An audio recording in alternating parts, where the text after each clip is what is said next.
কোনো পরোয়া করে না কাউরি, কোনো আইনের, কোনো গানের। ঠিক সেই রকমই এই যুগের বা সেই যুগের ছেলেরা আর সেই যুগের মেয়েরা গাধার মতো যখন চলাচল শুরু করে দিবে, তখন জানতে হবে যে কিয়ামত কাছে এসেছে। তা না, এখন আমার অসুবিধা আছে, আমি বিয়ে করব না। চলে গেলেন হযরত উসমানের কাছে। উসমানকে যে বলছেন, উসমান, আমার মেয়েটাকে বিয়ে করো না, আমার মেয়েটা বেওয়া হয়ে আছে, 4 মাস 10 দিন ইদ্যতগত হয়ে গেছে। হযরত উসমান চিন্তা করছেন আর বলছেন, এখন তো প্রয়োজন নেই, না আমি বিয়ে করব না এখন। উনিও রদ করে দিলেন। আবার হযরত উসমান বিয়ে করবেন, সিচুয়েশনটা এমন আছে, কিন্তু তিনি বিয়ে করলেন না। শেষের বেলায় পরিস্থিতিটা কি দাঁড়ালো, অত লম্বা কথা বলতে চাইছেন, আমি অন্য কথা বলবো আপনাকে। আল্লাহ পাকের নবী হযরতে মুহাম্মদ মুস্তাফা সাল্লাল্লাহু আলাইহি ওয়াসাল্লাম তিনি প্রস্তাব দিয়ে দিলেন যে উমারের মেয়ে যদি কাউর স্ত্রী হওয়ার যোগ্যতা রাখে, তাহলে আমার স্ত্রী হওয়ার যোগ্যতা রাখে। অতএব নবীজির সঙ্গে বিয়ে হয়ে গেল হযরতে হাফসা রাদিয়াল্লাহু তাআলা আনহার। তো হযরত তোমার 2 জায়গাতে বেটির বিয়ে নিয়ে গিয়েছিলেন, যদি এটা জায়েজ না হতো তাহলে পরে জিন্দেগিতে উনারা নিয়ে যেতেন না। আর আপনি ডুবে আছেন আপনার বেটার মোহে পড়ে যে আমার বেটা ছাড়া কেউ পাবে না। এই ছেলেটাকে বলছি, তোমাকে হাদিসে কি বলল? আজাজার মানেটা কি? যেগুলো অথর্ব, যেগুলো নিষ্কর্মা, যেগুলো ছাট, যেগুলো ওয়াসার, যারা মুনকার চিনবে না, যারা ন্যায় চিনবে না, যারা অন্যায় চিনবে না, এমন ছেলেগুলো দুনিয়াতে বেঁচে থাকবে, তাছাড়া ভালো মানুষ একটাও বেঁচে থাকবে না। আর তার প্রমাণ হলো এটাই যে আমানত একটা লোকের বাড়িতে আছে, আর ওই মেয়েটার সঙ্গে তুমি টেলিফোনে লাইন লাগিয়ে 2 দিন 4 দিন কথা বলার পর হোয়াটসঅ্যাপের মাধ্যমে তার সঙ্গে চ্যাটিং করে আর একদিন কি করলে, মেয়েটাকে ফুঁসে বাড়ি থেকে নিয়ে পালিয়ে গেলে, রায়গঞ্জ কোর্টে নিয়ে গিয়ে বিয়ে করে নিলে, আর নেওয়ার পরে নিজের বাড়িতে নিয়ে গিয়ে আরাম করে সুখের জিন্দগি কাটাচ্ছ। আমি কোর্ট ম্যারেজ করেছি, এটা আমার স্ত্রী, আর মেয়েটি বলছে এটা আমার স্বামী। কত সুখের জিন্দেগানি! আল্লাহর কসম, এই ছাঁট লোকটাকে বলা হচ্ছে, তুমি যদি কাউরি আমানত তাকে না জানিয়ে, তার অনুমতি না নিয়ে চলে আসো, এটার নাম হলো খেয়ানত। আর যেই আমানতকে তুমি নিজের সম্পদ বলে ব্যবহার করো, সেটা তোমার সম্পত্তি নয়, আজও ওই আমানতদারের সেটা সম্পত্তি আছে। শুধু মনে মনে বলছে আমার মালটা চুরি হয়ে গেছে, আমার মালটা চুরি হয়ে গেছে। আর তুমি এদিকে বলছো কি আমি সুখে সংসার করছি, কি করে? তো বিয়ে করে। আল্লাহর কসম এটা বিয়ে নয়, আল্লাহর কসম এটা বিয়ে নয়, এটা হলো ব্যভিচার, এটা হলো ব্যভিচার। যতদিন ধরে ওই মেয়েকে নিয়ে তুমি সংসার চালাবে, যতটি বাচ্চা হবে, তুমি কবরে চলে যাওয়া পর্যন্ত, ওই মেয়ে ছেলেটি কবরে চলে যাওয়া পর্যন্ত তোমরা জানি তোমরা বেশ্যা হয়ে থাকবে, তোমরা রান্ডা আর রান্ডি হয়ে থাকবে, এবং তোমাদের নসলের বাচ্চাগুলো সবই জারজ সন্তান বলে আল্লাহর শরিয়াতে লিপিবদ্ধ হয়ে থাকবে। হচ্ছে হয় না?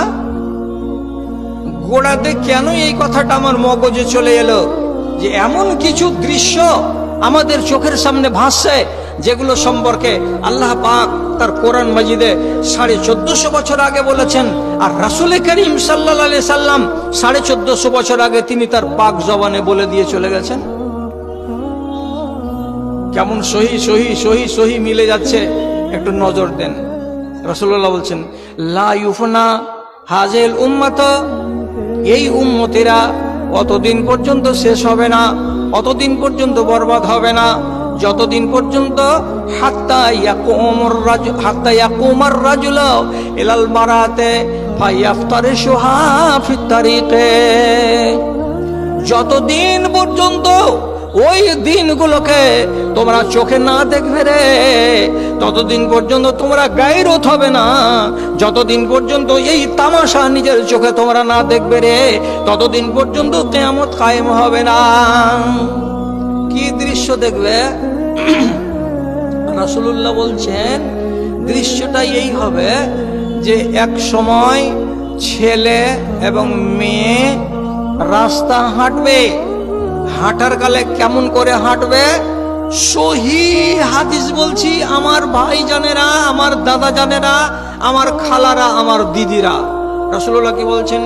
ইয়াতাসাফাদুনা কাতাসাফুদিল হামিরে। যেমন কোন জায়গায় একটা গাধা থাকে আর তার পাশে একটা গাধি থাকে, গাধার যখন মন খারাপ হয়, গাধার ভেতরটা যখন উত্তেজিত হয়, ওর গাটা গরম হয়, ওর মনটা যখন গরম হয়, তখন গাধির ঘাড় কামড়াই, গাধির পেট কামড়াই, গাধির পিছন দিকে কামড় লাগাই, তখন পাল্টা গাধিটাও নিজেকে বাঁচাবার জন্য ওকে আবার কামড় লাগাই। তো গাধা এবং গাধি যেমন রাস্তার কিনারায় একজন আর একজনকে কামড়ায়, একজন আর একজনকে ধাক্কা দেয়, একজন আর একজনের উপরে লটালটি করে, ধাক্কা ধাক্কি করে, এইভাবে চলে। ঠিক সেই যুগের ছেলে মেয়েরা কেমন করবে? রাস্তা দিয়ে যখন চলবে তখন ওই গাধার মতো আর গাধির মতো করে তারা একজন আর একজনের উপরে নুইয়ে নুইয়ে পড়বে, একজন আর একজনকে হাত ধরাধরি করে চলবে, একজন আর একজনের ঘাড়ে হাত রেখে দিয়ে চলবে, একজন আর একজনের কোমরে হাত দিয়ে দিয়ে চলবে। দেখে মনে হবে এইভাবে যদি ধরে না থাকা যায় তো হয়তো ছেলেটাই পালিয়ে যাবে, না হয় মেয়েটাই পালিয়ে যাবে, এইরকম ভাবটা মনে হবে। আর বাপ বলে তাদের লজ্জা লাগবে না, সমাজের লোক বসে আছে চায়ের দোকানে, এটা বলে তাদের লজ্জা লাগবে না, গায়ে যে বোরকা চাপিয়ে আছো আর তোমার মতো মেয়ে এমন করে হাত ধরাধরি করে যে হাঁটছে, এই কথাটা বলে তার ভেতরে কোনো রকমের দ্বিধা সংকোচ তৈরি হবে না। ছেলেগুলো আর মেয়েগুলো এমন সংকোচহীন হয়ে যাবে যেমন গাধা আর গাধিরা কোনো পরোয়া করে না কাউরি, কোনো আইনের, কোনো গানের। ঠিক সেই রকমই এই যুগের বা সেই যুগের ছেলেরা আর সেই যুগের মেয়েরা গাধার মতো যখন চলাচল শুরু করে দিবে তখন জানতে হবে যে কিয়ামত কাছে এসেছে। তার চাইতে যেটা সাংঘাতিক কথা রাসূলুল্লাহ বললেন সেটা কি? আমার বয়স হয়েছে, আমি কথাগুলোকে স্পষ্ট করে খুলতে পারছি না, আপনাকে ইশারা ইঙ্গিতে বুঝে নিতে হবে। রাসূলুল্লাহ কি বলছেন? ইয়াফতারে শুনা আলা তারিকে, রাস্তার কিনারাতেই কিংবা রাস্তার উপরেই বসে যাবে, শুয়ে যাবে এবং তাদের লীলা আরম্ভ হয়ে যাবে। তারা লীলা করবে আর লীলা করার টাইমে ওই দেশের যেটা ভালো মানুষ হবে, তো ভালো মানুষটা কেমন ভালো মানুষ হবে আন্দাজ করুন। ফায়াকুলুনা খায়রুন নাসি ফি যালিকাল ইয়াউম লাউ ওয়ারাইতা ইলা ওয়ারাইল জিদার। সেই যুগের বাচ্চা তো এমন লম্পট হলো, সেই যুগের জওয়ানটা তো এমনই লম্পট হলো, তাহলে সেই যুগের যেটা ভালো মানুষ সেটা কেমন হবে? তো রাসূলুল্লাহ বলছেন ওই গ্রামের যেটা ভালো মানুষ সেই ভালো মানুষটা বলবে কাছে গিয়ে, এরে বাবা তোরা রোডের কিনারায় কেন এগুলো করছিস?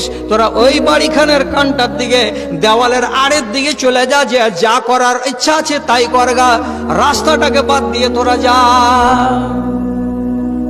কথাটা কেমন হলো? ই ভালো মানুষ, ওই যুগের এটা ভালো মানুষ।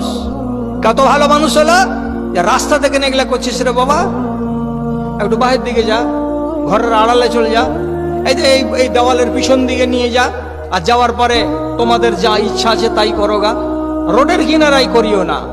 অথচ এই ভালো মানুষটা তাকে উচিত কি ছিল? সাথে সাথে ওর গলার এইখান জায়গাটাকে ধরে নেওয়ার পরে ওকে বলা, তোর নাম কি? এই যা বল, তোর বাপের নাম কি? মহবুল। বাড়ি কোথায়? শরিয়াবাদ। কি জন্য এখানে এসেছিলি? এখানে আমার খালার বাড়ি এসেছিলাম। এই যে লটর পটর শুরু হবে তখন ওর উপরে পড়তে শুরু করে দাও, ওর পিঠে, ওর মাজায়, ওর বাহুতে, ওর দাড়িতে অগণন হাত দিয়ে, কিল দিয়ে আর ছোট ছোট কমচির বাড়ি দিয়ে পিঠে ওর সাইজকে 6 ইঞ্চি বড় করে দাও। মাতলামি করতেছে ওখানে। এটা ছিল সে বড় লোকের আর এটা ছিল গ্রামের দায়িত্বশীল ব্যক্তির দায়িত্ব। কিন্তু যুগটা যেমন হয়ে যাবে এই জানোয়ার গুলোর, তেমনি সেই যুগের বুড়া বুজুর্গ গুলো যারাকে বলবো এরা ভালো মানুষ, তাদের ভালো মানুষটাও হয়ে যাবে এইরকম যে ডাঁট দেখাতে পারবে না, পাওয়ার ব্যবহার করতে পারবে না, দাঁত ঝাড়া দিয়ে এবং কথা ঝাড়া দিয়ে দুটা বলতে পারবে না। এটা কেন হচ্ছে? ওদের ভেতরে অতগুলো মায়া আর মোহাব্বত দিনের নামে থাকবে না। যা পারছিস তুই তাই করগা। আর কি হবে? কিছু কিছু মোড়ল তো খালি টুকুর টুকুর করে তাকাইছে। ফাঁস না তোরা, বিচারটা খালি বসতে দে সোমবারের দিন। অযথা 1.5 ঘন্টার বিচারকে 2:30টা রাত পর্যন্ত গড়াবো। আর যেখানে জানতে পারবো যে মেয়ের বাবার গায়ে মাংস আছে, ওকে ফাইন মেরে দেবো 1.5 লাখ টাকা। আর যদি জানি যে ছেলের বাবার গুদ্দা ভালো আছে, তাহলে ছেলেরকে মেরে দেব 2 লাখ টাকা ফাইন জরিমানা। নগদে আসবে কমসে কম 1 লাখ টাকা। 1 লাখ টাকা মেয়েটাকে দিয়ে দেওয়া যাবে, আর বাদ বাকি 1 লাখ টাকাকে নিয়ে ছলচতুরি করতে করতে 15 দিন বাদ আমরা 8টা মোড়ল মিলে ভাগযোগ করে নিয়ে নিব, খেয়ে নিব। যদি বলতে আসে যে বাকি টাকাটি দিবে না মোড়ল, তোর বাপের কি চাকর আছি যে নিজের বাপের খেয়ে সারা রাত জেগে তোর লেগে মোড়লি করে বেড়াবো? তাকিয়ে আছে একগুলো মোড়ল, বিনা পয়সাতে আর বিনা দালালিতে মোড়লি করতে যায় না। এটাও একটা যুগের রোগ। আর এই জন্য আল্লাহ পাকের রাসূল 1400 বছর আগেই বলে দিয়েছেন কি, ওয়াইলুল লিল উমানায়ে ওয়াইলুল লিল উরাফায়ে। এই যুগের মানুষগুলো সম্বন্ধে বলছেন, মোড়লগুলো বরবাদ হয়ে যাক, সর্দারগুলো ধ্বংস হয়ে যাক, নষ্ট হয়ে যাক। দিয়ে শেষের বেলায় নবীজি বলছেন, এরা সব জাহান্নামের লোকড়ি, এরা জাহান্নামে চলে যাবে। এরা কিন্তু নাজাত পাবে না। কিসের জন্য পাবে না? কেবলমাত্র এই মোড়লি করতে গিয়ে ধান্দাবাজি করার কারণে এরা নিজের জাহান্নাম নিজেই কিনে নিয়ে যাবে। ভাইজান, বাস্তব চিত্র এটা। কবেকার চিত্র? মানুষের ঈমান আস্তে আস্তে কেড়ে নেওয়া হবে, শূন্য হয়ে যাবে দেশটা ঈমান থেকে। তারপর আল্লাহ তাআলা কিয়ামত কায়েম করবেন। তার সম্পূর্ণ যদি দেখতে না পাওয়া যায় তো গায়ের নাম বলবো না গো। এই যে মোবাইলগুলো আছে, এরা রেহাই দিবে না। ভালুকা রোড স্টেশনের দক্ষিণ দিকে একটা পুরাতন গ্রাম আছে, আর বিশাল বড় গ্রাম, আর দোতলা মসজিদ। দোতলা মসজিদের মাইক্রোফোনটা, এই জিনিসটা হঠাৎ রাতের বেলায়